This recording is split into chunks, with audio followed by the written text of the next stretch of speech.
get into it. What if I told you the same anchorman held court at 4 different flagship stations across New York City? That's not just hustle, that's a legacy flex. Hi, I'm Emma, feeling totally energized today. Coffee's hot, takes are hotter. Let's spill the tea. So, let's talk Ernie Anastos. If you grew up anywhere near New York, his voice is basically the soundtrack of weeknights. He was an Emmy-winning news anchor and talk show host who anchored at ABC 7, CBS 2, Fox 5, and UPN 9, which is now My 9. That's like playing for the Yankees, Mets, Knicks, and Nets and still getting love from every fan. He started in radio, jumped to TV in the 70s, and by the 90s, he was already being called the ubiquitous anchorman by the New York Times. A total vibe.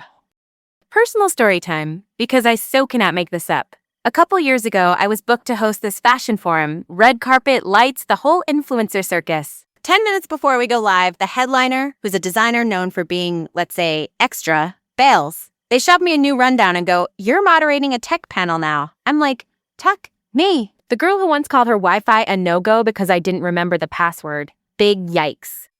So I pivot. I learned 3 acronyms in 8 minutes. I ask human questions. I keep it funny, and the crowd eats it up. After, one of the panelists who runs a startup tells me, "You made it feel like a conversation, not a pitch deck." And I'm thinking, that's the Ernie playbook. Flexibility, warmth, keep the room calm even when the room is a storm. If he could shift from late night to early evening, station to station, or from hard news to positivity shows like Positively Ernie and Positively America, I could shift from sequence to software in 5 minutes flat.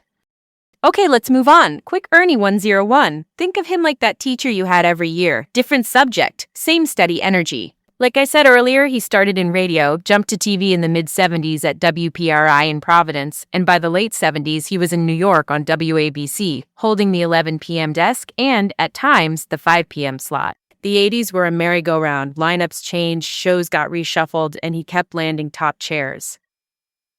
By the late 80s, he moved to WCBS, and the 2000s to Fox 5 with a monster contract, and along the way, he built his own media ventures, radio station ownership, a production company, even an internet youth channel. That's not just news. That's entrepreneurship. Now the heavy hitters. In 2001, he was back at WCBS, and he covered 9/11. For anyone new here, 9/11 was the terror attacks that struck New York and changed the world. Ernie's coverage in those days and weeks mattered. Calm voice, clear facts. That's service. He also went international. In 2004, he reported from Cuba under Fidel Castro, who was Cuba's longtime leader and a Cold War figure. And he interviewed 3 U.S. presidents. Jimmy Carter, who led in the late 70s, George H.W. Bush, the 41st president, and Bill Clinton, the 42nd, plus Mikhail Gorbachev, the Soviet president who helped end the Cold War, and Desmond Tutu, the South African archbishop and anti-apartheid icon. Image-wise, that takes you from local anchor to global journalist. Access is credibility. Awards. He racked up more than 30 Emmy wins and nominations, and he received an Edward R. Murrow Award, which signals broadcast excellence.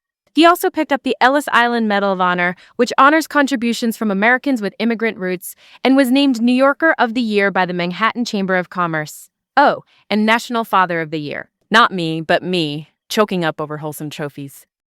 Beyond trophies, he believed in positivity as a brand. Positively Ernie on WABC Radio 770 AM, the New York news talk giant, spotlighted good news. Then Positively America took that vibe national on TV. In a world where doom scrolling is the default, he made optimism aspirational, not corny. That's a look. Now, receipts and reality. The viral 2009 moment. On Fox 5, he tossed to weather with Nick Gregory, the station's meteorologist, then unintentionally blurted a profane riff. He said, and covered the kids' ears, "Keep fucking that chicken." Darnie Alexander, his co-anchor and a respected New York news anchor in her own right, froze. They cut to commercial. He apologized. No firing, no fines. And here's the cultural read. Live TV is a tightrope. Stuff happens. But to survive that, you need decades of goodwill. Ernie had it. He also popped up in movies as himself. Independence Day, which is that blockbuster alien invasion flick, Summer of Sam, a 70s New York true crime drama, The Yards and Run All Night, both gritty crime dramas. When Hollywood casts you as you're culturally baked in, living rent-free in everyone's head. Let's dissect the debates. 1. Was he the first Greek-American news anchorman in the U.S.? People credit him that. But firsts are messy. There could have been earlier Greek and American anchors in smaller markets who didn't get national ink. My take, whether he was the absolute first or the first to go big in New York, representation matters. Seeing a Greek American name lead the top newscasts in the biggest city told a generation, you belong on that desk.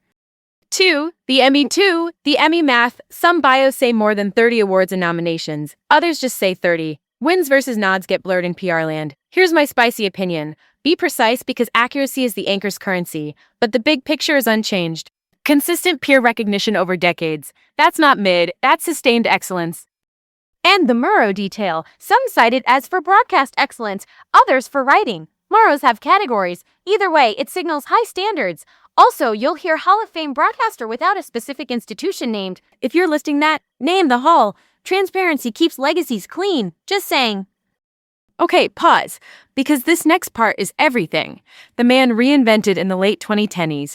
In 2019, he studied at Harvard Business School, which is an elite program for leadership and management. That's a glow up after decades on air. Then New York City made March 21st Ernie Anastos Day in 2017, thanks to Bill de Blasio, who was the mayor then. The city literally put respect on his name. He also owned radio stations in New York State and New England. In 2012, his group sold a batch to Empire Broadcasting, which is a regional radio company. That's the side of him I love, creators taking ownership. Diversifying so your influence isn't stuck in a single chair. And because we honor the full story, he passed away in 2026 at age 82. Big loss.